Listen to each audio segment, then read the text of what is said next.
pagbabasa ay matatagpuan sa Aklat ni Juan, Kapitulo 2, mga talatang 18 hanggang 27. Salitan po tayo magbabasa at sa huling talata po tayo po ay sabay-sabay. Nakita na po. Amen.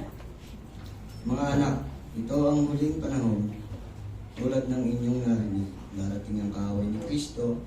Ngayon ay marami nang lumilitaw ng mga kaaway ni Kristo. Kaya alam na nating malapit na ang wakas.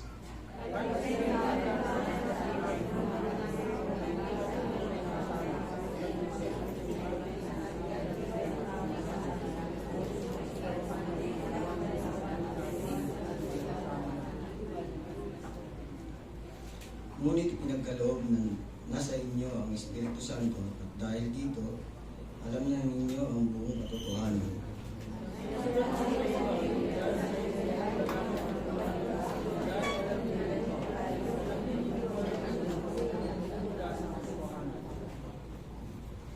Sino nga ba ang sinungaling? Hindi ba't siya ang nagsasabing si Jesus ay hindi ang Kristo? Ang mga nagsasabi nito ay kaaway ni Kristo. Hindi nila pinaniniwalaan ang Ama at ang Anak.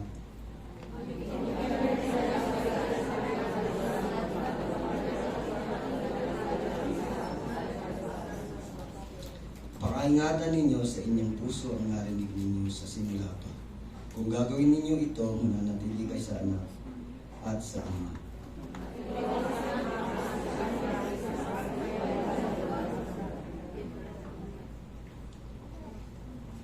Sinusulat ko sa inyo, verse 26, sinusulat ko sa inyo upang bigyan kayo ng mabala laban sa mga taong nagnanais na iligaw kayo. Verse 27 po sila sa ko. Gayon pa man ang Espiritu ng kayo ng Kristo na sa Espiritu ng kayo. Mabang Kristo na kayo. Buwan nyo ang Espiritu ng kayo lahat ng bagay, lahat ng tulad ng tinuturo ng Espiritu. Manatili kayo kay Kristo. Purihin po ang Panginoon sa pagkabasa ng mga masarap. Ngayon po, ihanda natin ang ating puso't isipan sa pagkikinig ng salita ng Diyos sa umagang ito. At tawagin po natin ang ating tagapagsalita, si Pastor Christian Noe de Guzman.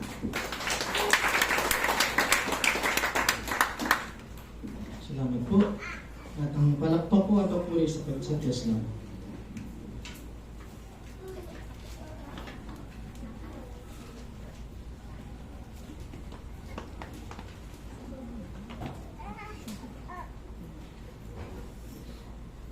Amen. Kumusta po kayong lahat? Maganda po yung Sunday School yung kanina. Amen. Tapos na po yung mensahe. Yung po yung unang parte ng mensahe ko. Mensahe ng Panginoon sa umagang ito. Well, di ako ganang mahihirapan kasi naumpisahan na. Tatapusin na lang mamaya. Amen po ba?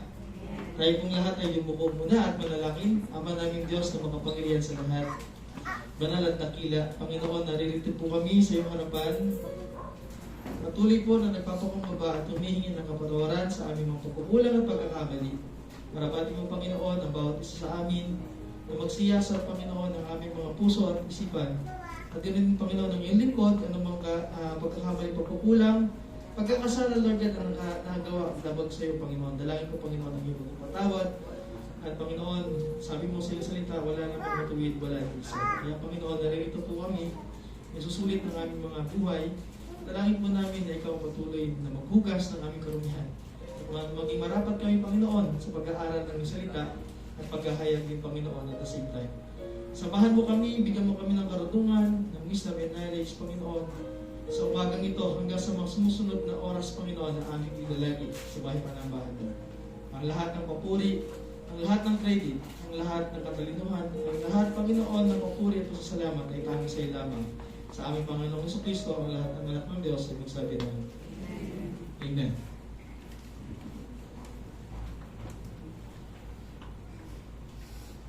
Ano po yung Sunday School kanina?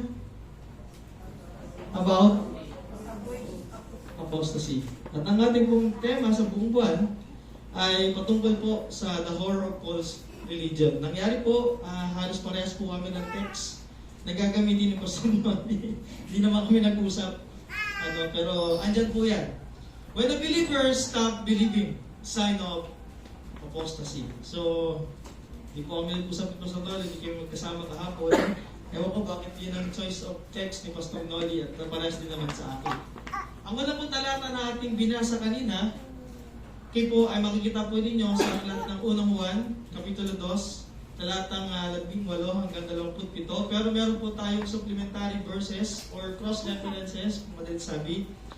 Unang Timoteo at Kapitulo 4, talatang 1 hanggang 5. Sabi nga po sa hermeneutics, the Bible or the Word of God itself interpret itself. So hindi ako magtataka kung bakit halos parehas at halos pawig. Mamaya ang inyong mababasa dahil tayo ay may isang espiritu, may isang Diyos, at may isang Bibliyang hawak, magkakaiba ng salin, pero pare-parehas na galing sa Diyos. At ang isa pong nakakatakot at hindi na nakakatakot, nakakarimarim ay ang mga katuruan ng mga huwad na relihiyon. At mula't simula pa lamang, nung ako po ay napapunta rito sa simbahan ito, mga taong 2007, hindi ako nagkakamali. Hindi ko narinig ang patungkol sa pumasok ka dito ako magsimba at ikay maliligtas. And yan ang isang mga kasinungalingan ng false religion nowadays. Na pumasok ka sa kanilang kongregasyon, sa kanilang simbahan, kasi at ikaw ay maliligtas. Yan po ay maririnig din po kay appointed son of Rat, sabi ko ba? Kibuloy. No, kay appointed son daw siya, pero sabi ko appointed Rat. Antay niya lang yung Rat ng Panginoon sa kanya. No, si Batman, nabanggit na rin ni Pastor Nolly kanina. Okay, yung iglesia ni Manalo. Di ba tayo nakalive, no? Hindi naman. Okay. At sa pa yung saksi ni Kulapu o saksi ni Jehovah. Diba? Kasi ang Jehovah na term ay ilang centuries lang. No, ito ay galing sa Septuagint book or Bible na YHWH. Ang ibig sabihin ay Yahweh. So saan galing yung word nila Jehovah? Translation ng word na Yahweh. So hindi sila saksi ni Yahweh o ni Jehovah, kasi ang saksi ay dapat kasing edad or mas matanda sila kay Moises. Tama ba? Kasi si Moises ang nagpakilala sa kanya, I am who I am. It means Yahweh. Okay? At dito po, sa mga talatang ito, panatili po nakabukas ang inyong mga Biblia. At dito lang po tayo sa John chapter 2. At bubuksan natin yung ibang mga talata patungkol sa word na apostasy. Okay? At kung nandyan po kayo, marapat po nating basahin muli. Sundan na lang po ninyo sa inyong mga Biblia. Sa aklat ng unang Juan, 1 John.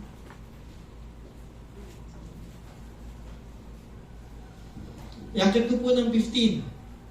Sabi po sa 15, o sumulat sa 15, nakasaad, do not love the world or things in the world. If anyone loves the world, the love of the Father is not in him. For all that is in the world, the lust of the flesh, the lust of the eyes, and the pride of life is not of the Father, but it is of the world. But he who does the will of God abides forever. Kasunod po dun yung mga binasa natin kanina. So umaga pong ito, ang isang background po na makikita natin sa aklat ng unang Juan, ito po, ang sumulat nito ay si Apostle John. Kilala rin po si John or Apostle John of Apostle of Love o John the Beloved.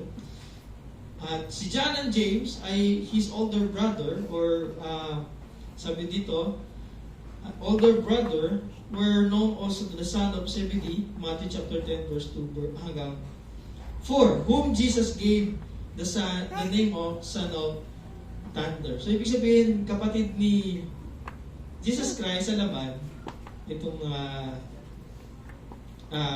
John and James, his older brother. Okay, dito. At pinangalanan silang son of Zebedee at son of the Thunder or son of Thunder. John was one of the three most intimate associate of Jesus, along with Peter and James. Matthew chapter 17 verse 1, 26 and chapter 26 and 27. Ibig sabihin, pag sinabing inner circle, yun po yung lagi niyang kasama. Maliban sa 12, meron po siyang inner circle pa. Now, among the 12, ito po ay kasama si John, si Peter, and si James. I think kung di ako nagkakamali sa aking pagkakaalala, nung umakyat sila sa Mount of Transfiguration, kasama siya. Okay? At itong si John, ito yung lagi nakahilig, no, sa dibdib ba, tawag doon? Dibdib or balikat or whatsoever. Ibig sabihin, it has pay attention closely with Jesus Christ. He pays attention closely with Jesus Christ. Sabi nga nila, he don't wanna miss a thing. Pagdating sa Panginoon na si Kristo. Hindi po yung kanta. Being the eyewitness and to the participant in Jesus' earthly mission. 1 John chapter 1 verse 1 to 4. Talagang eyewitness. No, saksi. Yan ang talaga sinasabi ng saksi. No, yung inabutan nila na buhay si Kristo, naabutan nilang ipinako sa krus, namatay, inilibing, at nabuhay ng muli, at umakyat sa kanan ng Diyos. Ay witness, saksi. Kaya yung sinasabi ng saksi ni something, mukhang malabo yun. No, hindi nila nasaksihan si Jesus Christ nung nag-earthly mission, kaya nagpagaling ng mga may sakit, gumawa ng mga mirakulo, nagbubuhay ng patay, okay, nagbigay ng mata sa isang bulag na pinanganak ng bulag, nagpagaling ng babaeng dinudugo ng ilang taon, nagmultiply ng maraming tinapay at maraming isda. Oh, sarap naman. Hindi na nagluto at hindi na rin namihuwi. Diba? At marami pang iba. Nagpalaya sa demonyo, diba? At pa ba? Naglakad sa ibabaw ng tubig, sinaway ang hangin, sinaway ang storm, ang violent wind, ang violent waves. That time, he defied the law of gravity and nature because he is the creator of that nature. Diba? Kaya niyang i-defile. Ano yung gusto yung defile? Kaya niyang, kung sinabing law of gravity, kailangan hindi ka makapaglakad sa ibabaw ng tubig. Lulubog ka. Unless meron ka mga life jacket, di ba? Pero lulubog ka pa rin. Magsisink ka pa rin. But then again, in John chapter 6 verse 66, binasa ni Pastor Noli kanina. Di ba? Ang sabi doon, and when the disciples, yung naglalakad kasama niya, bubuksan ko po, John chapter 6 verse 66, 666, kung hindi pong papansinin, pero hindi po yun yung mark of the beast. Katulad ng mga bulang propeta ngayon, makakita na ng 666, no? Tatak na lang sa mga yan. Sabi dito sa John chapter 6 verse 66, from the time many of disciples went back and walked with him no more. Ano po ibig sabihin? Lahat ng ginawa niya ng mirakulo, lahat ng ginawa niya ng pagpapagaling, pinagpakitaan niya ng gano'n siya kapangyarihan, o gano'n ang kanyang kapangyarihan, at patunay na siya ang tunay na Diyos. Sabi doon, many of his disciples, marami sa kanyang mga disipulo, ang bumalik at hindi na lumakad niyang kasama. Ano daw po? Madalit sabi, iniwanan na rin siya. Kaya ka tinanong yun si Peter, kayo di ba? Iiwan niyo rin ba ako? Tayo ba? Iiwan din ba natin siya? Yan yung tanong eh. Di ba? Maraming sa kanya mga disipulo, nakasama niya noon na hindi niya nakasama muli. Bakit? They are dealing their sins. Pagkatapos ng lahat ng mirakulo, ay inisa-isa na niya ang kanilang mga kasalanan. At isa-isa ito umalis palayo sa ating Panginoong Yesu Cristo. Bakit ba sa mo pinag-uusapan niya ngayon? Bakit yan ang ating pinag-uusapan sa ngayon? Mga kapatid, may kinalaman po ito sa ating tema. Nowadays, sa mga panahon ngayon, ang mga simbahan ay nasa critical state. Sabi nga ni Pastor Noli, critical spirit or critical state. Nasa pinakapanganib na kalagayan. Panganib o mapanganib na kalagayan. Patungkol sa kanilang pananampalataya at sa kanilang doktrina. Patungkol sa critical ang kanilang mga kalalagayan, sa kanilang pananampalataya at sa kanilang mga doktrina. Kung kayo ay makakapag-observe, at sana naman huwag na, maniwala na lang kayo sa aming kwento, hindi naman marites ito. Kung pupunta kayo sa mga mega churches, ang kanilang mga simbahan ay napakadilim. Okay? meron pong meron pong doctrine behind it. Ang behind is anonymity. Ano pong ibig sabihin ng Pastor? English na naman yan. Ang ibig sabihin po nun, you are not, hindi ka manonotice pag ikaw ay pumasok. No? Pag umupo ka doon, umiyak ka, humagulgul ka, maglupasay ka doon, magsisigaw ka, o umiyak ka ng parang namatayan ng 10 miyembro ng iyong pamilya, ay hindi ka mapapansin. Bakit? Nakapatay yung ilaw. Katulad sa mga concert, na ganoon din ang design. Bakit? Bahala ka kung anong gusto mong gawin sa concert, di ba? Kung sumigaw ka, tumalong ka, wala makikialam sa'yo. And that's the word anonymity. Anonymous ka sa kalagitnaan. Sa body of Christ, lahat po tayo pinangalanan isa-isa. Tinawag po tayo according to our name. And we are called according to the perfect timing ng ating Panginoon. Tama po ba? And we were added, dinagdag tayo saan? Sa kanyang simbahan o sa kanyang katawan. At tayo ay kilala na Diyos. At tayo ay nagkakakilanlan sa loob ng church. Kaya nga po may problema ang kanilang pananampalataya at ang kanilang doktrina. Bakit? Hindi nila gustong ma-identify. Tingnan nyo, ang 2 Corinthians chapter 5:17, ikaw'y bagong nilalang, ang dati wala na, new creation, the old has gone and the new had come. Sino yung new had come? Si Kristo. Kasi ang nakalagay doon is, if anyone is in Christ. Dapat nakikita sa atin ang identity ni Kristo. Ay kung nakapatay ang ilaw, hindi makita sa iyo ang galaw ng banal na spirito, hindi banal na spirito, ang ugali, ang karakter at ang personalidad ng ating Panginoong Kristo. Yung paano yun? Tama po ba? Hindi na di-display ang kanyang identity sa ating buhay pag tayo ay nagtatago sa dilim. At in fact, sabi ko nga ano ba ang church? Di ba called out ones from darkness into light? Bakit parang gusto niyo bumalik sa dilim? May kanta yun sa Pilab, di ba? May nag-aabang sa dilim. At nakakatakot pag may nag-aabang sa dilim. Lalo-lalo na sa munting lupa, sa ilalim ng bayadak. Bakit? May nag-aabang sa dilim. Sunod nun. Taas kamay, hold up to. Tama ba? At ang mga disco, may nag-aabang sa dilim. Sa mga lumang sinihan, o yung mga old school dyan, magigets nyo ito. Sa sinihan, sa Maynila, marami nag-aabang sa dilim. Bakit ang mga kabataan mahilig din saan? Sa sulok-sulok at mga madidilim. Tandaan, lahat ng problema, lahat ng pangit na nangyayari ay nasaan? Nasa dilim. Yan ang dating buhay po natin. Nasa dilim. Kaya magtataka kung bakit gusto pa rin nila ang simbahan nila ay medyo or minsan napaka-dilim. Moving on. Believer stability and maturity in the Word of God. Dahil kinikita ang kanilang mga emotions lamang, ang kanilang spiritual stability sa salita ng Diyos ay wala, hungkag. Okay? Hindi sila stable and mature sa salita ng Diyos. Discernment and decisiveness. Discernment. Sabi ko nga nakaraan, dito ko sinabi sa alta, hindi po ito yung tamang hinala, mga kapatid. Iba po yung tamang hinala. No, yung dati mong nobya, yun, tamang hinala yun. Diba? Yung, saan na naman napunta, gabi-gabi na, may babae ka, no? Tamang hinala po yun. Yung tipong wala pang patunay, pero may tapos ng kwento. Tamang hinala po yun. Diba? Or tipong nagkasalubong kayo nung dati mong kakilala, iniwasan ka, siguro minamaritis ako nito kaya iniwan, kaya hindi iwas to. Yung mga ganun, tamang hinala po yun. Pero ang discernment iba. Ito po yung wise counsel from God.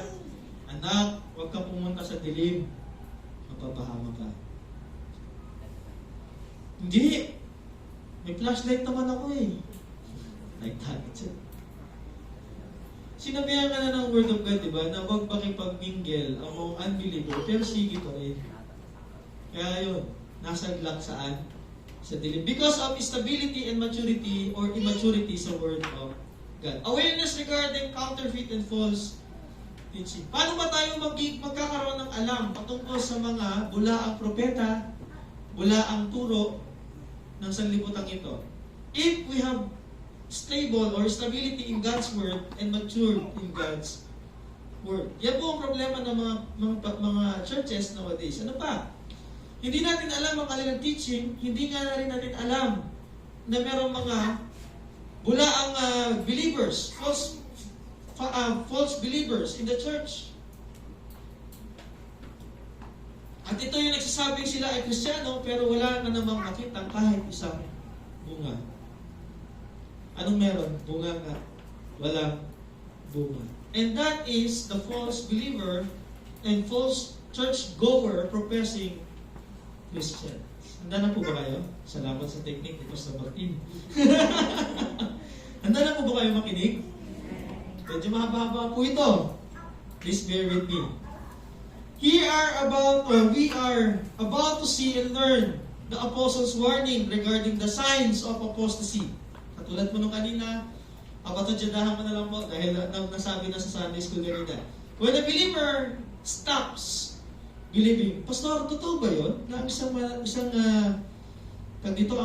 mananampalataya ay titigil mananampalataya sa Panginoon.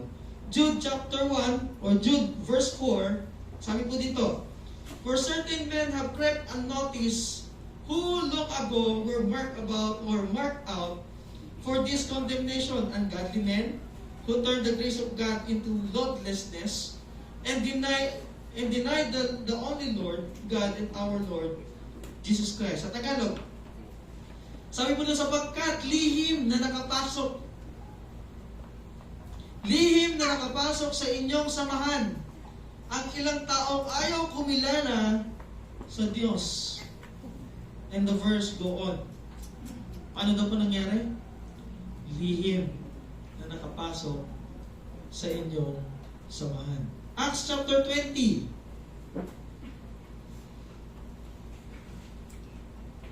Nandiyan na po ba kayo? Acts chapter 20. Mga talatang 28, kung di ako nagkakamali sa aking memory verse. Alam ko, nabasa kanina. Sabi po dito sa wikang Ingles, 29, for I know that this after my departure, savage wolf will come among you. Tagalog po nun. Sa kanyang pag-alis, si Paul ang nagsalita dito, sa kanyang pag-alis, darating ang mga lobo, savage wolf ang gamit dyan, will come among you. Next, not sparing the flock, 30, also among yourselves, men will rise up and speak perversely to draw away the disciples after themselves. Sabi doon, wolves are around you, wolves among you, at yung dulo, pag pinasa mo yan, wolves inside you.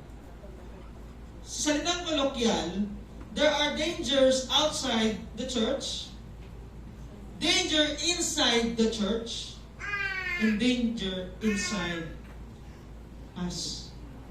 Bakit? Yung mensahe last time, deceive. So, pag deceive ang isang tao, he endangered himself and endangered others also. Bakit? Sama-sama na to together. Kung nga po yung mapaparusahan sa impyerno, sasama na rin kita. Ang problema sa atin, bukod tayo ay putumaya, gaya-gaya, tayo ay, sige, join na ako dyan, in na ako na dyan. Diba? Dahil marami kayo, akala ninyo, yun ay tama. Take note, 12 lang ang natira kay Jesus Christ. Naghudas pa yung isa. God is not a fan of mass believers. He focused on the few. Tama? Yung few na merong sound doctrine. Amen? Amen. Kaya huwag kayo matakot, huwag kayo mag-alala kung bakit tayo namamunti. No? Shaken ang simbahan para matira yung totoo. Number 1, sa ating makikita mga lesson dito or turo o a warning ng ating apostles, there are danger of apostasy. Nabanggit ko kanina sa Sunday School. Bibigyan ko lang po ng pasinayaan ng konti. Apostate meaning, or yung apostasy, ay galing sa word na apostate, na ang meaning ay, the word apostasy comes from the Greek word apostasia, which is translated falling away 2 Thessalonians chapter 2, verse 3, the word is closely related to a Greek word, divorce. Tagalog. Falling away. Nahuhulog. Diba? Nahuhulog falling away. Paalis. Parang ganun yung barok na Tagalog dyan. So kung ikaw ay unay nasa first row, pag in-apply mo ang word na falling away, second na pagalitan. Pagalitan talaga yun. Akala mo pinagalitan ka ng preacher, pero binabasa yung salita ng Diyos, ay, grabe naman yan. Ay, lipat ulit second row. Tapos, akala mo ikaw na naman yung pinapatungkulan ng salita ng Diyos, lipat ka sa back row.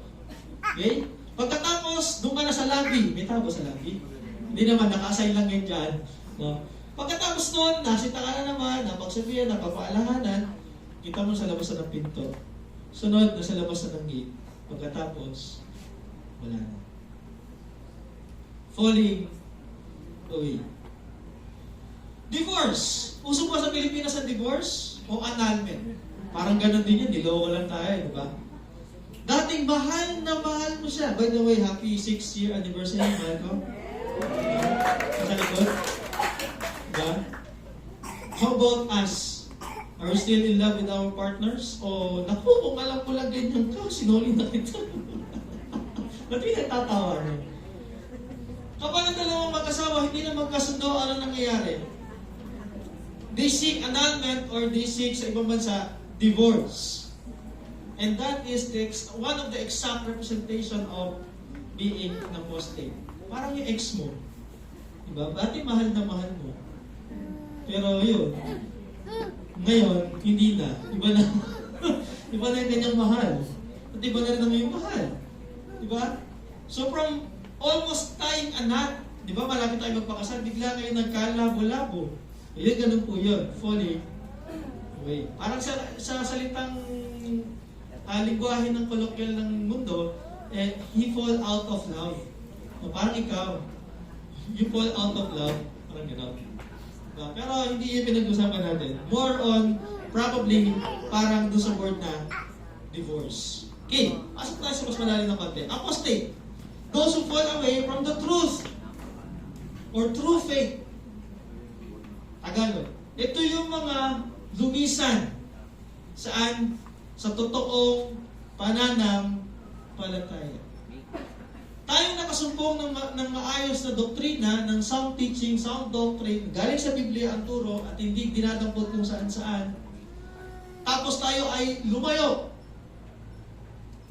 Ganda na, lumayo naman sa amin. Diba? Huwag natin ganda yun. Tapos iyong nilimot. Kasi sunod ng limutin, di ba? Masakit man sa damdamin, pilit pa rin titiisin. So, ganun po ang itsura natin kapag lumayo tayo sa katotohanan. Masakit sa kasing-kasing, no? Tinitiis pa rin ninyo, natin, sa ating mga damdamin. Let me share one testimony that recently nangyari this weekend. Meron akong isang kilala, actually alam ko na mga pastoral, tama ba sinat ko? Huwag na natin pangalanan na lang, kasi baka magiging magiging chismis pagka inano mo kagad. Pero hindi siya chismis, it is a fact.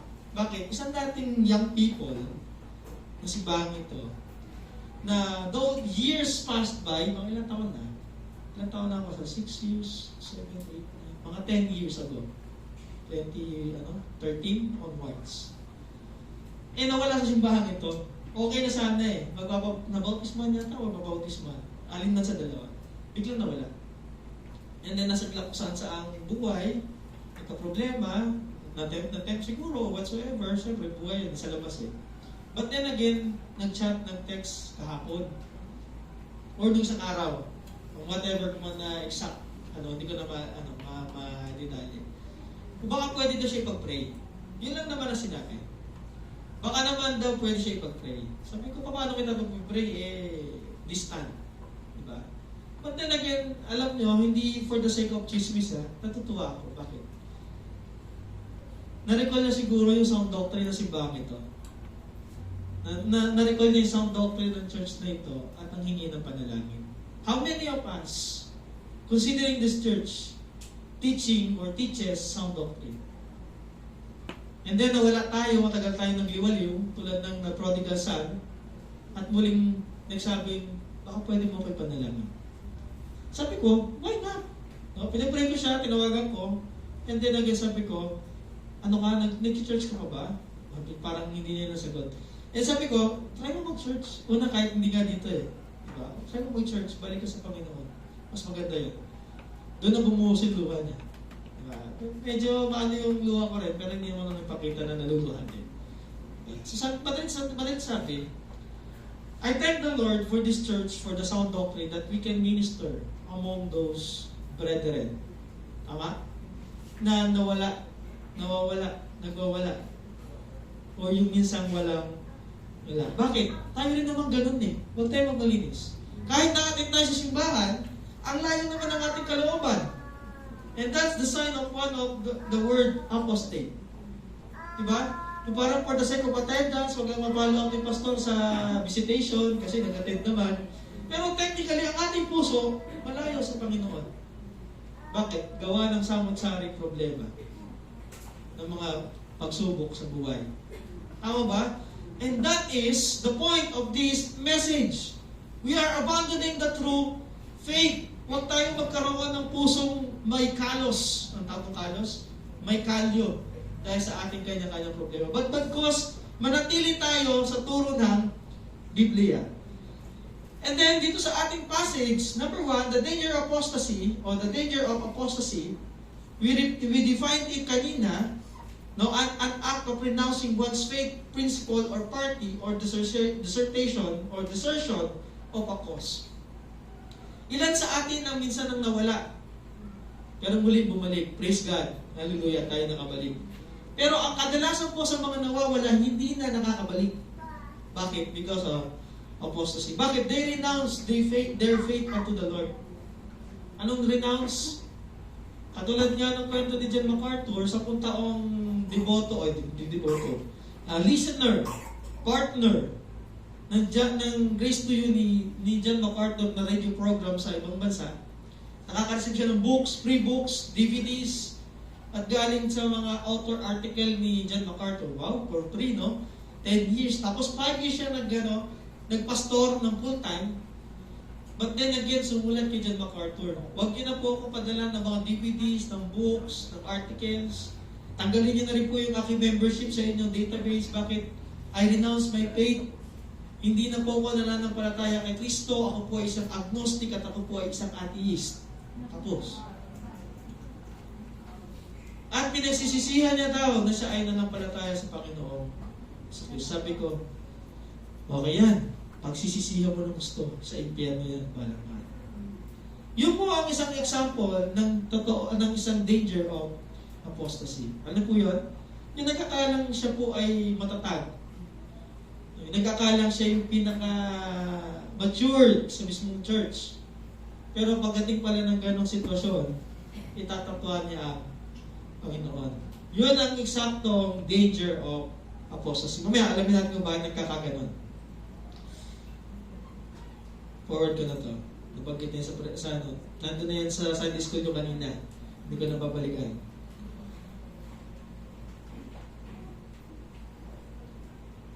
Forward ko na. Okay, balikan ko lang to. Doon sa mga talatang binasa sa Sunday school kanina, 1 Timothy chapter 4, verse 1 to 5, may mga verses doon na nagpapaalala about apostate. Apostle Paul states of some like Judas, Demas, Hymenaeus, and Philetus, the disciples of Jesus Christ in John chapter 6, verse 66. Sila mismo, mga disipulo ni Kristo o ni Jesus Christ that time, pero pinili iwanan ang ating Panginoong Jesucristo. Now, balik tayo sa ating point na pinag-uusapan. Forward ko na to, nabanggit ko rin na. Ano ang danger ng apostasy? Dalawa yan, isang activities of an apostate at isang characteristic of apostasy. Nabanggit na rin yung characteristic ng apostasy kanina, so focus tayo dito. Number 1, sa binasa kong talata sa 15 hanggang 17, makikita niyo dyan yung lovers of this world. Nagmamahal sa mundong ito. Nagmamahal ng kanyang sistema, nagmamahal ng kanyang pagiging hayop sa laman o ang way ng kanilang pamumuhay, No, ang buhay na puro na kabase sa material na mga bagay, ano 'yon? Salapi, kasikatan, kapangyarihan, at impluwensya. Yan ang mga danger or activities ng isang tao o isang grupo ng tao na nasa word na apostate. Mas pinakahalagahan ang offer ng mundong ito kesa sa offer na ino-offer ng ating Panginoong Jesucristo. Yan ay pagmamahal sa sistema ng mundong ito. Ano yung sistema ng mundong ito? Ang sistema ng mundong ito ay katulad ng law of nature. Matira ang matibay. Diba? Kung sino ang pinaka malakas na prey, siya ang nasa top ng food chain. Tama ba? At kung sino ang pinaka mga mahihina, siyang tinatapak-tapakan at ginagawang pagkain ng mga nasa top of the chain. Pasok tayo sa konteksto ng mayaman at mahirap. Ganun po ang itsura. Ang mayaman, lalong nagpapakamayaman o nagpapayaman, at ang mahirap, lalong nagiging dukha. Tama ba? At ginagamit ng mga mayayaman ang mahihirap para lalong yumaman. Totoo ba yun? Amen. At lalong-lalo na, yung mga ang pag-asa ay nasa sa munisipyo, ganun din po ang kanilang kalakaran. Tama? Ang malakas, maiwan, at ang mahina ay malis. Tingnan nyo, yung kapitan ng bagong halal ng Dasma, di ba? Inambangan. Buti nakaligtas. Bakit ganun lang yun? Yan ang sistema ng mundo. Kung sino ang makapangyarihan, may pera, ay siya ang mananatili nasa taas. At kapag napalitan, hindi papayag na muli sila o mailaglag sila sa laylayan. Tama ba? Kaya ngayon, huwag po tayo magtaka kung bakit ang public service ng gobyerno ay laging sila pa rin ang mukha. Yan ang sistema ng mundo. Ano pa yung dulo dyan? A worldly things and activities infused by the Antichrist himself. Kung babasahin mo yung mga talatang nandyan, inintroduce dito yung Antichrist. So balik tayo sa ating text. Di tayo aalis na dyan.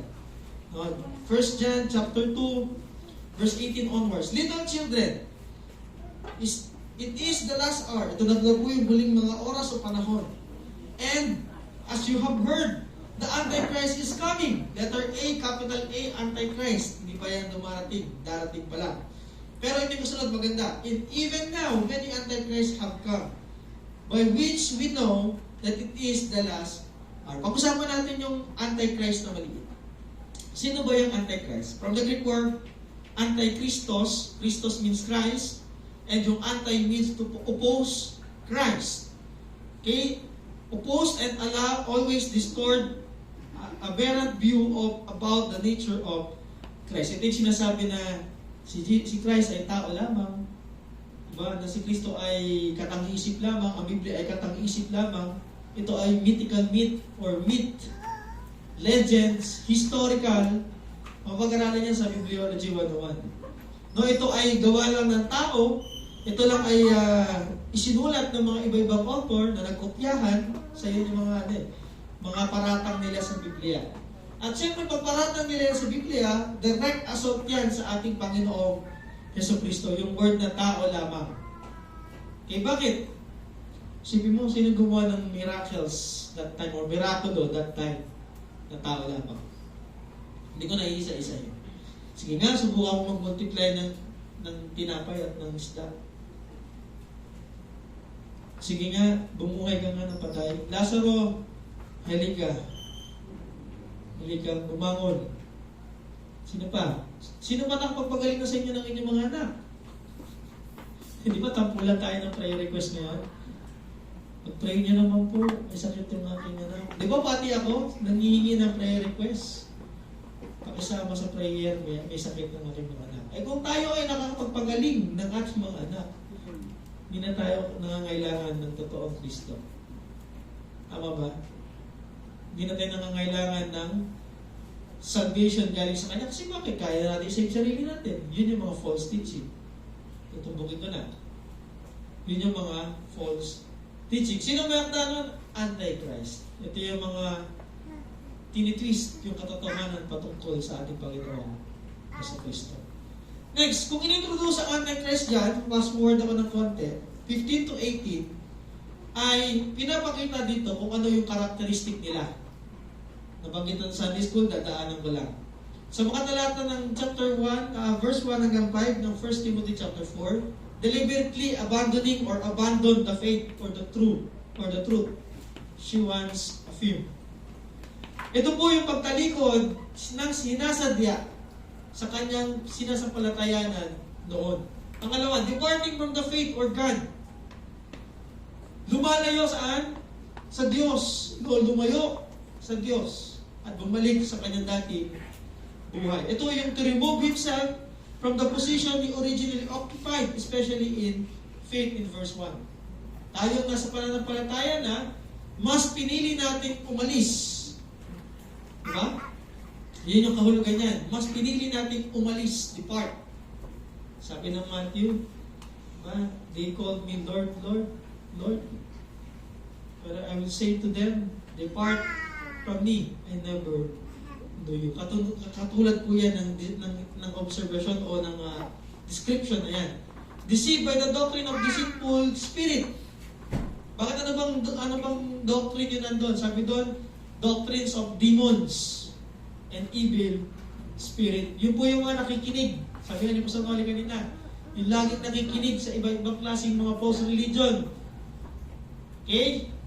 Babala. Isang araw, wala ka na rin po sa totoong pananampalataya.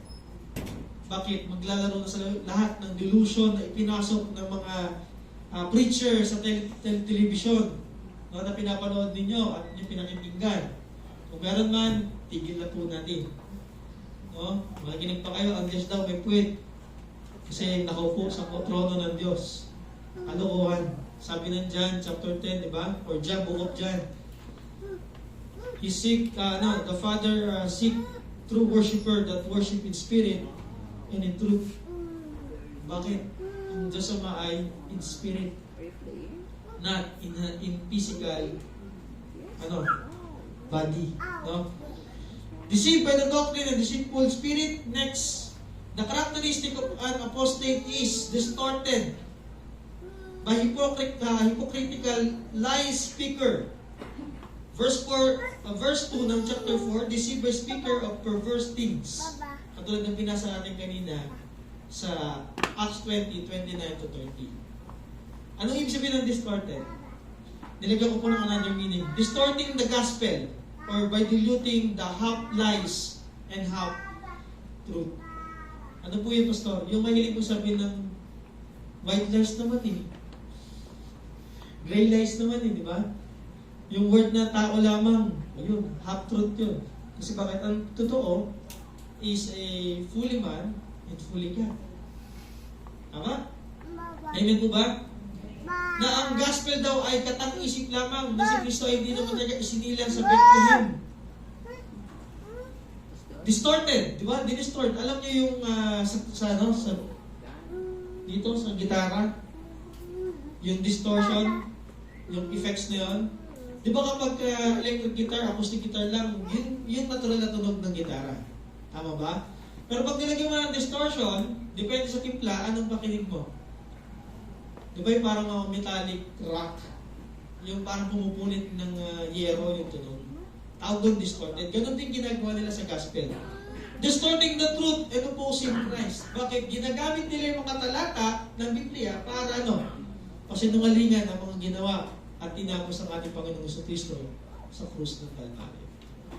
Na sinasabi nga kasi ang kaligtasan ay nawawala. Nalulos na ang salvation. Sorry po, nandun po kami sa ang salvation cannot be lost. Bakit? Sabi ng Biblia sa John, di ba? Nilapit ng Ama sa anak yung mga kanya. At tinanggap naman ng Diyos anak, di ba? Kinip. At tapos tinataka ng banal na Espiritu. Paano ka makakataas sa kaligtasan o kalooban na handog ng Diyos sa'yo? It speaks about election. Tama? O na mas masasave ka. Gawin mo to, gawin mo yan. Bigay mo to, bigay mo to. Bigay mo sa amin to. Balsave ka. Sabi ni Ephesians, di ba? That no one can boast. Alin? Yung salvation na yan na ginawa ng Diyos. Wala.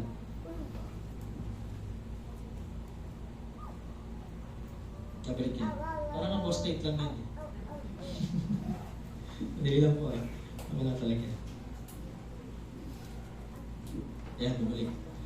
Okay, distorting the truth and opposing Christ. Then yung pointer number 1. Pointer number 2, verse 19, 22, and 23, and 26. 19. They went out from us, but they were not of us. For if they had been of us, they would have been continued with us. But they went out that they might be made manifest, that none of them were of. Sa Tagalog, tignan natin sa Tagalog. Maganda sa Tagalog eh. Mas mananamnam natin ang gusto. 19. Ng chapter 2. Sabi po dito, kahit na sila ay dati nating kasama, papos ako ng konti. Ang mga taong iyon ay hindi natin tunay na kasama. Sapagkat kung sila ay tunay na atin, nananatili sana sila kasama natin. Ngunit umalis sila upang magamit or maging maliwanag sa ngayong ngunit umalis sila upang maging maliwanag na silang lahat ay hindi tunay na kasama natin. Verse 22. Sino ba ang sinungaling? Hindi ba siya na nagsasabi si Jesus ay hindi ang Kristo? Ang mga nagsasabi nito ay kaaway ni Kristo. Hindi nila pinaniniwalaan ng Ama at ang Anak. 23. Ang hindi kumikilala sa Anak ay hindi rin kumikilala sa Ama. Ang kumikilala naman sa Anak ay kumikilala rin sa Ama. 26. Sinulat ko sa inyo ito upang bigyan kayo ng babala laban sa mga taong nagnanais na iligaw kayo. Ano daw po? Nagnanais na iligaw kayo. Nakakalungkot man, baka maging too personal ako, paalalahanan ako ng Lord dito. Amen. Ito yung detection of apostasy. Letter A, detection of Antichrist scheme and plan. Yung plano ng kaaway na nagaganap doon sa mga maliliit na Antichrist. No? Sila yung agent nun. Ano yung agent? Parang call center agent. Diba? Sila yung mga parang suggestion phone. Ano yung phone? Sila yung utusan, sila yung nagagawa. Kasi gawin mo to, asarin mo to, sige, buwirin mo yan. O ito, lilangin mo to. O ito, bigyan mo ng maling aral. O ito pa, bigyan mo ng kasinungalingan. Yan ang gawain ng scheme and plan of Antichrist. May ginagamit, kung may ginagamit ang Diyos, na tagapagsalita, may ginagamit din ito. Huwag ka magbigay dyan. Ano naman yan eh. Ang baga na naman. Tatago mo mamaya. Diba? O, tayo sinopirig na naman. Tapos, pagdating ng hanapan na, diba, kinuha nyo, diba, ganyan? Sabi sa Malakay, para may pagkain sa aking templo. Diyos ba kakain doon? Hindi. Mga naglilingkod sa templo. Kaya nga mahirap pagka nagmamagaling ang mga sumisita tungkol doon. Hindi kailangan ng Diyos ng pera natin. Mayaman ang Diyos natin. Diba? Sa Kanya galing lahat. Ano ang ginagawa ng giving? Tinitignan ang ating obedience sa Kanyang mga utos. Amen? May nakalagay mo sa Biblia, sige, hanapin mo kung i-audit mo kung saan napunta. Sa ano. Meron ba? Pag may nakita kayo talata, pakisabi sa akin, yung paki-audit kung saan napunta. Pero kung gusto niyo malaman, nandun po sa opisina, lahat ng expenses, lahat ng pinagdala ng mga binigay natin, malaya po tayong tignan. Bakit accountability sa Panginoon yun? Pero sa Biblia, wala nakalagay, di ba? Tanungin mo yung pastor mo, saan din na. May ganun ba? Well, hindi naman namin hawak lahat eh. May treasurer po tayo eh. Tama po ba? May treasurer po tayo. Alam po nila kung saan yan dinadala at ginagamit. They infiltrate the church. Kaya na binasa ko kanina, Jude, verse 4. Nakapasok sa simbahan. Pumasok sa simbahan. Kaya hindi po lahat ng pumapasok sa simbahan, mananampalataya. Pastor, pinuturuan mo ba kami magduda sa katabi ko? Tingnan mo yung katabi mo. Nagdududa ka ba? Huwag magdudahan yan, anak ng Diyos yan. Amen. Anak ng Diyos yan, walang duda. Anong kaduda-duda? Minsan tayo. Huwag magdudaan yung katabi mo. No, bakit? Minsan tayo yung kaduda. Ano yung sabihin nun? Manalamin muna tayo sa salita ng Diyos. Amen? Hindi ang katabi mo. Pag nawala yan, doon ka namang duda. So may ganun. They mingle among the believers. Ano yung mingle sa Tagalog? Kung nakahalubilo, nakapag-fellowship, nakikipag-dabber cards, diba? Kaya nga yung dabber cards sa kabila, may legit dabber cards sa kabila. Diba? Ganun lang yun. Ganun lang kasimple yun. May original, mayroong huwad. Pero hindi mo manonotice hanggang hindi dumarating ang huling panahon. Parang pagtatalim yan eh. Diba? Palay. Tapos yung kaaway nung magsasaka, naglagay ng mukhang palay pero dawag o yung lason. Para pag kinain ng magsasaka, kinain, patay yung magsasaka niya. Ganun po ang itsura niya. And attempting to destroy and spread lies and deception. May narinig na ba kayo? May nagkwento na ba sa inyo? May nagsabi naman ng mga kuro-kuro sa inyo? Paalala, the detection of apostasy sparks. Uy, alam mo ba? Mare, alam mo ba? Hindi mo. At meron pa. Alam mo na yung sabihin ko. Yung mga sabi-sabi. It is a form of lies and deception. Nelson Sina, alam niyo ba? Huwag po kayo maniwala, huwag mo lang kayo tumingin doon. Hindi po yun kasinungalingan, totoo po yun. Nelson Sina. Hindi po kwento yun, totoo po yun. Konti na lang. Detection of Antichrist scheme and plan, they are defection in the body.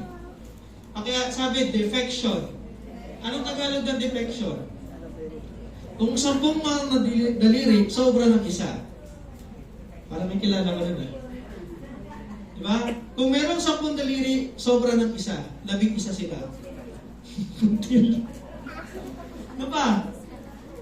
O katulad ng mga mata ko, hindi yan pantay. Tama? Ang isa dyan ay banlag. Defection. Tama? Pag mo tignan yung katabi mo, hindi defection yan. Yan talaga ang face niyan. Yan talaga. He is wonderfully and fearfully created by God. Kahit anong itsura niyan, itsura pa rin yan. Amen? Amen. Tandaan nyo, pag walang pangit, walang pogi. Sino mo, kung lahat pogi, may pangit ba? O kung lahat pangit, may pogi. Ibig sabihin, mata lang natin yung nagdi-distinguish ng isang pogi at isang maganda o gwapo. Amen? Lahat tayo ay maganda, gwapo sa pangingin ng Diyos. Amen? Tandaan nyo, pag walang itsura, eh walang may taong may itsura. Kung walang pango, walang matangos na ilong. Kung walang maitim, walang maputi. Tama? Yan ay standard ng mundo. Yan ay isang standard na mundo. Pero defection in the body, katulad po ng mga mata natin. No? Maraming defection nakikita. Tama? Ano ibig sabihin ko? Kung tayo ay fearfully and wonderfully created by God, tapos may nakikita tayong pangit, sino ang nagkakasala? Okay, sumagot. Diba? Sabi ng Lord, first day, second day, third day, fourth day, fifth day, sixth day. Ano sabi niya tulong? It is good. Take note. It is good. Eh, sino yung bad? Yan yung tanong. Diba? Tama po ba? Amen. Sabi din ng Biblia, diba? Hindi base sa pinapasok sa bibig ang nagpapasama sa tao, kundi ang lumalabas sa kanya. Tama? Amen. Defection. Ang defection, kitang-kita sa mga talatang binasa natin. Kung sila ay kasama natin doon, at sila ay lumabas, inihayag lang nila ang kanilang totoong kulay. Tama? Na sila ay hindi talaga para sa Diyos. Kasi sabi doon, no? Dati-rati natin kasama. They have been of us. Diba? Eh kung sila ay para sa atin, they would continue with us. Mananatiling kasama natin sila. But they went out that they might be manifested. Mag-manifest yung kanilang mga plano, yung kanilang mga gusto gawin. Next, they depart from the body.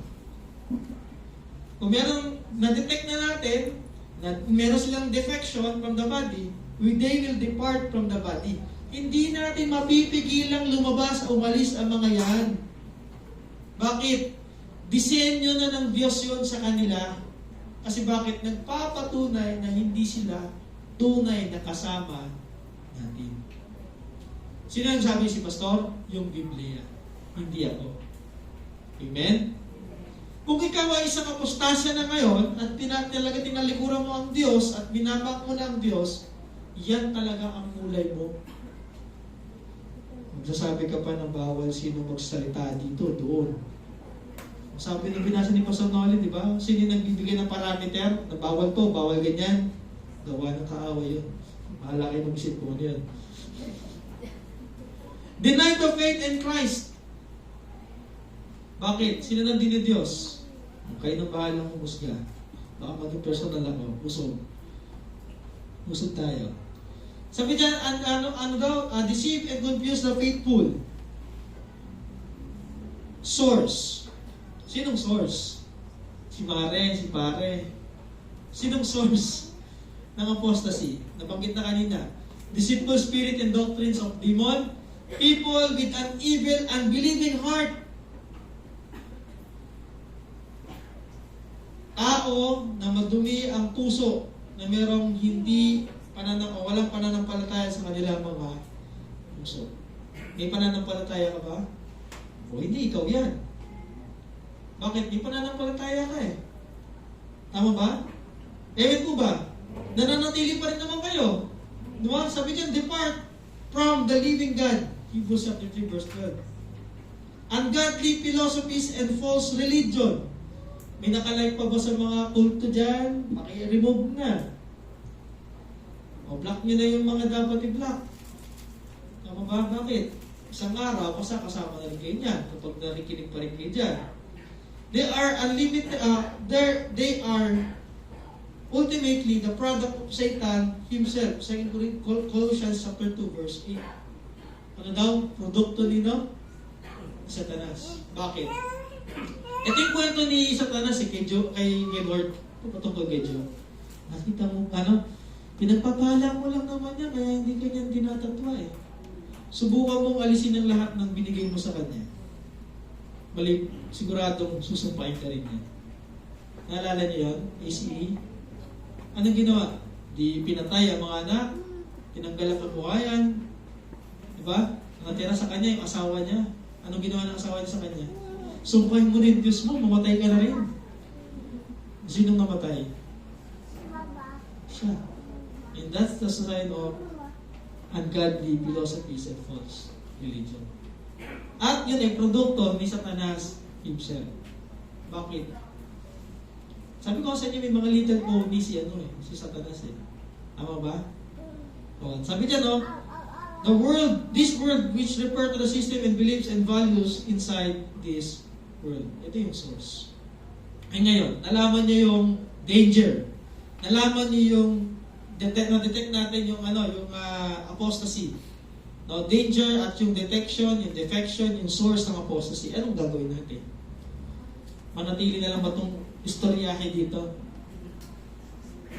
Manatili na lang ba itong puro-puro dito? Manatili na lang ba itong nag-record sa YouTube? Papanoorin kasi wala lang. Ano nga yung conclusion and challenge natin, mga kapatid? Ano ngayon? Lagi ko sinasabi, ano ngayon? Pagkatapos natin marinig lahat ito. Ang antidote sa apostasy, kasi bakit hindi tayo sigurado? Wala nakakasiguro pa sa panahon ngayon na lahat tayo dito ay walang chance ang maging apostasya. Don't get me wrong hindi ko sinasabing lost ang inyong salvation. Pero hindi natin nasisiguro na baka, ano ba ang word na baka? Siguro, if hypothetically, merong isa, dalawa, o tatlo, o marami ang naiwan pang merong karakter na pagiging apostasya. Ano ibig sabihin mo, Pastor? Maging matatag tayo. Maging mapanuri tayo. Kahit kami mga pastor na nagsasabi na dito, tignan nyo sa talata, sino ba sinasabi ni Pastor? Yung mga notes dyan, i-jot down nyo, pag-aralan nyo sa bahay mamaya. Totoo ba sinabi ni Pastor? Nasa Biblia ba yon? O haka-haka lang ni Pastor yon? Now, how to avoid apostasy? Ito po yung mga antidote. Verse 20, 21, verse 24 to 25, verse 27. 20 to 21. But you have an anointing from the Holy One, and you know these things, or all these things. 21. I have not written to you because you do not know the truth, but because you know it, and that no lie is of the truth. 24 to 25. Therefore, let that abide in you, which you have heard from the beginning. Kailan nyo daw po narinig? From the beginning. Take note yung word na in the beginning. Diba? Nung in the beginning, yun yung katotohanan. At from the beginning, naririnig na natin yung katotohanan. In the beginning abides in you. You also will abide in the Son and in the Father.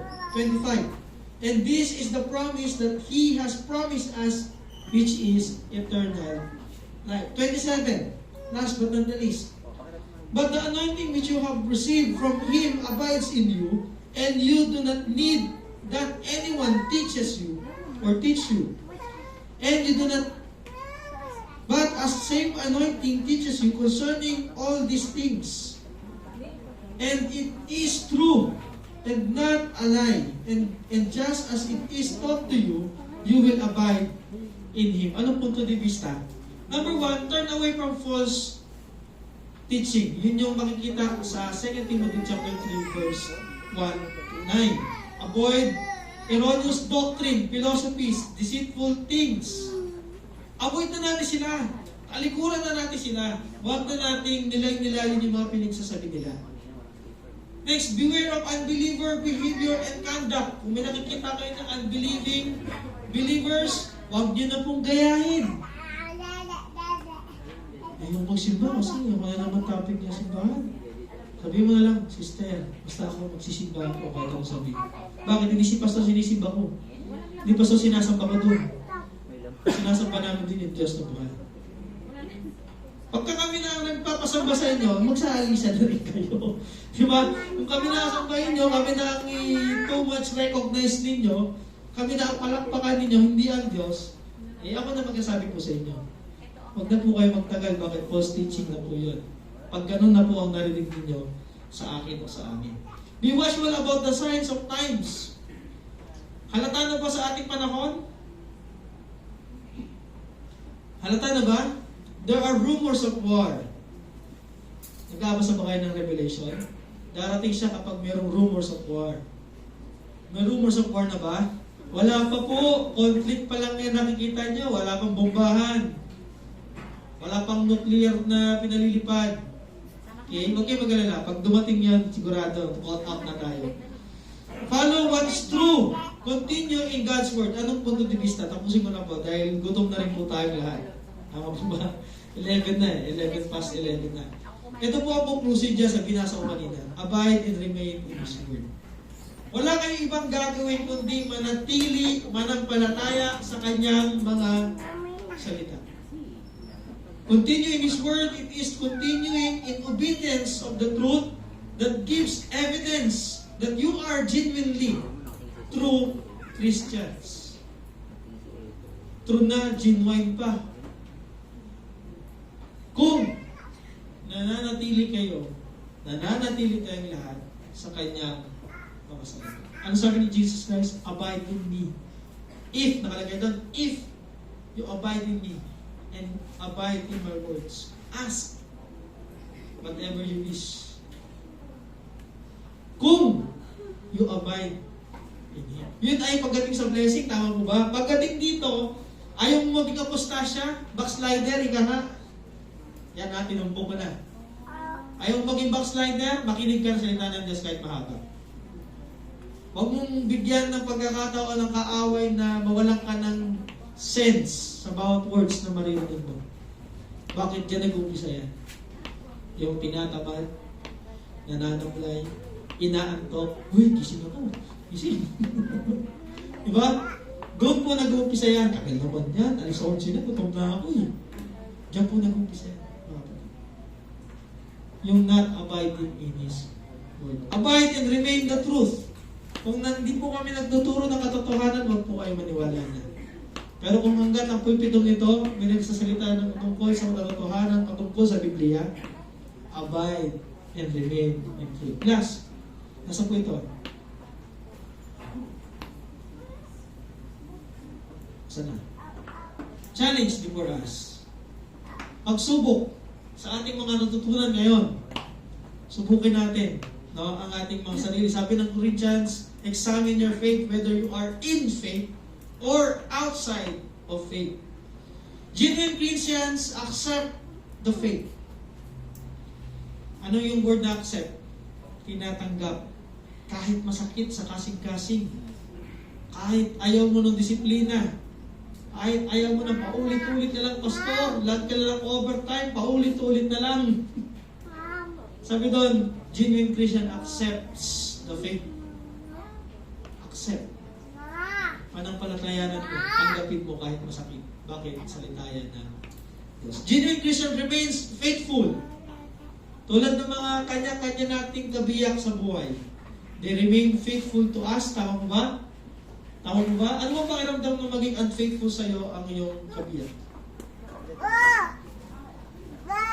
Diba sabihin mo, bumalik ka na lang sa pinanggalingan mo. Tama ba? Hindi nga, tayo yun, tao tayo ha, tao tayo. Tama po ba? Yun yung ating pakiramdam. Isipin ninyo, lagay nyo sa konsepto na ang Diyos. Hindi tayo maging genuine Christian at hindi tayo mag-remain faithful sa Kanya. May isa bang groom na matutuwa na unfaithful ang kanyang magiging kabiyak? At tayo po yung bride. Ito pong church na ito, ang bride ni Kristo pagdating niya. And then again, sabihin mo, totoo ang Kristiyano pero you are unfaithful. Oh, come on. Challenge before us. Are you still faithful with the Lord? Maaaring maging unfaithful tayo sa tao, yes. Pero wag sa ating Diyos na pinaglilingkuran. Pero kung faithful naman tayo sa Diyos na ating pinaglilingkuran, it's a no-no not to be faithful sa ating mga ginagawa. Tama po ba? Tama po ba yan? Amen po ba yan? Genuine Christian remains faithful. Believers were commanded to actively persevere in the truth or on the truth, walk in the truth, and live or living in the truth. Sabi ni John MacArthur, always keep this in your mind. True Christians do not apostatize. Ang totoong Kristiyano ay hindi nagpa-backslide. Hindi nawawala sa life ng pagiging Kristiyano. Those who fall away in apostasy demonstrate that their faith was never real to the beginning.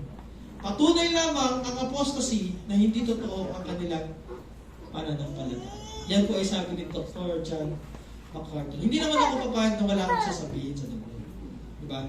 Walang backslider na totoong Kristiyano. Ang ligtas, nagtiyataga at nananatili hanggang wakas, hanggang bumalik ang ating Panginoong Yesu Cristo. Tayo po'y manalangin. Ama naming Diyos na makapangyarihan sa lahat. Kami po ay nagpapasalamat sa iyong mga salita na hayag po ang iyong mga paalala sa iyong mga kautusan. Ang mga antidote or gamot para hindi po kami maging apostasya. Makita namin ang mga taong nagkakaroon na po ng mga senyales ng ganitong senaryo ay iwasan din po namin.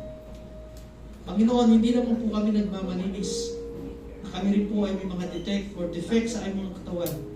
But then again, we are thankful enough. We are grateful that your word is keeping us in the solid ground. At ang solid ground na ito, yung firm foundation na ito, ay yung salita. This is the sound doctrine that we heard. We must be remained faithful until the end. Maraming salamat, Panginoon, sa iyong papuri at parangal sa tanging pangalan ni Jesus. Ang lahat ay magsabi ng Amen.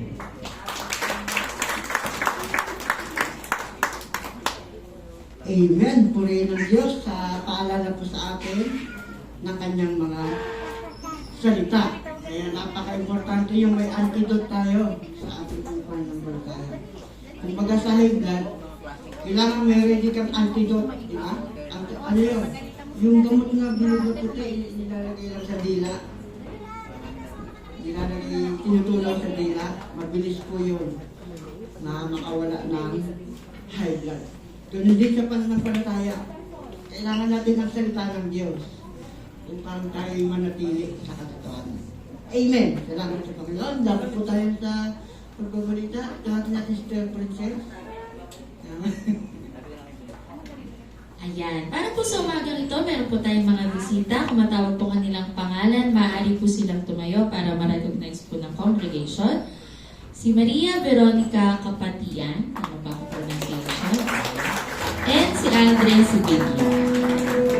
Welcome po sa gawain po ng Charity and Faith and welcome po sa gawain ng Panginoon. Para po sa ilang pagbabalita, ang ating pong prayer meeting every Friday, tuloy-tuloy pa rin po ito, every 5 p.m. Mga kapatid, tayo po ay pinapaalalahanan na meron po tayong gawain kada Biyernes.